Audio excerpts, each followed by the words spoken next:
Depuis la fin du XIXe siècle, les relations diplomatiques en Europe sont organisées autour de deux systèmes d'alliances, la Triple Alliance et la Triple Entente. Ce système perdure après la guerre de 1870 et il joue un rôle majeur dans le déclenchement de la guerre. Le 28 juin 1914, l'archiduc François Ferdinand est assassiné à Sarajevo. L'Autriche-Hongrie adresse un ultimatum à la Serbie et lui déclare la guerre le 28 juillet. Ce qui n'est au départ qu'un conflit localisé va, par le jeu des alliances, embraser toute l'Europe à la fin de l'été.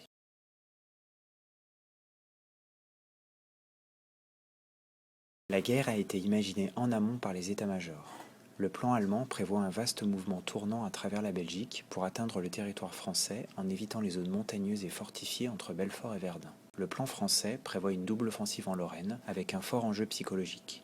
Ces plans sont prévus pour une guerre courte de quelques semaines.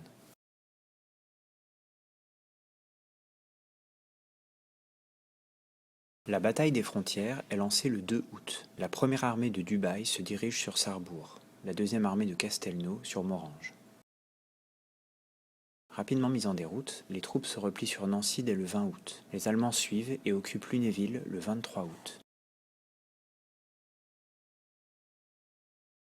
Le repli français de la deuxième armée devant Nancy est stratégique. La défense militaire de la zone est assurée par une couronne de défense naturelle, appelée le Grand Couronné, par plusieurs places fortes, Toul, Verdun, Épinal, et par un système de fortification élaboré par Céré de Rivière à partir de 1874. Après la guerre de 1870, la fortification de Nancy est vue comme un acte d'hostilité par les Allemands. Ainsi, la remise en état du Grand Couronné, décidée en 1913, n'est pas terminée quand la guerre éclate. C'est dans cette zone que se déroule la bataille du Grand Couronné.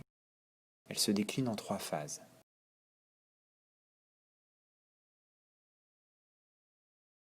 Les Allemands vont tenter une percée par la Trouée de Charmes. Cette jonction entre la première et la deuxième armée est vue comme le point faible du dispositif français et leur permet d'éviter la zone fortifiée entre Nancy et Toul.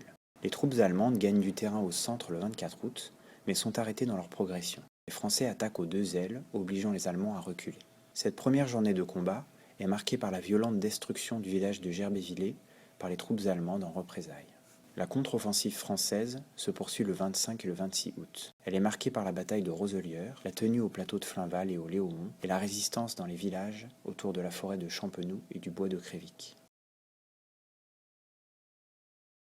Les troupes françaises et allemandes, exténuées par 14 jours de combats ininterrompus, sont épuisées. Elles doivent se réorganiser suite aux nombreuses pertes subies.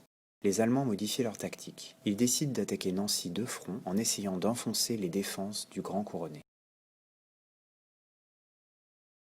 Le 4 septembre, les Allemands bombardent puis attaquent Serres et Vitry-Mont, obligeant les troupes françaises à reculer. Les combats se concentrent sur les rives de la Mortagne. Le 5 septembre, les Allemands gagnent encore du terrain. Les Français réussissent à maintenir quelques positions sur les pentes du mont Damance. La crête Sainte-Geneviève constitue le second secteur stratégique des affrontements. Au sud, la forêt de Vitry-Mont et les fermes du Léaumont et de Frascati seront le siège de combats acharnés. Chacun reprend tour à tour quelques mètres carrés de terrain, ce qui est caractéristique de ces premiers combats de l'été 1914.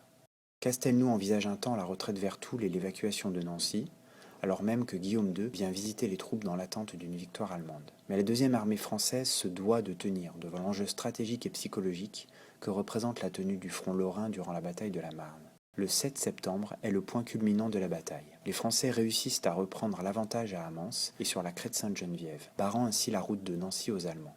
Les Allemands bombardent Nancy dans la nuit du 9 au 10 septembre.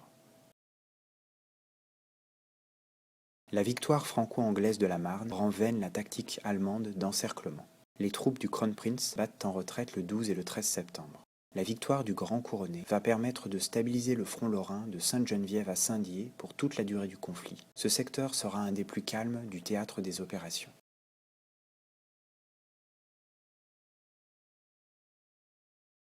Les deux belligérants tentent alors de prendre à revers l'aile de l'armée adverse située plus au nord. La ligne de front se stabilise, les troupes s'enterrent dans les tranchées et une nouvelle phase du conflit débute. C'est la guerre de position qui va durer jusqu'en 1918.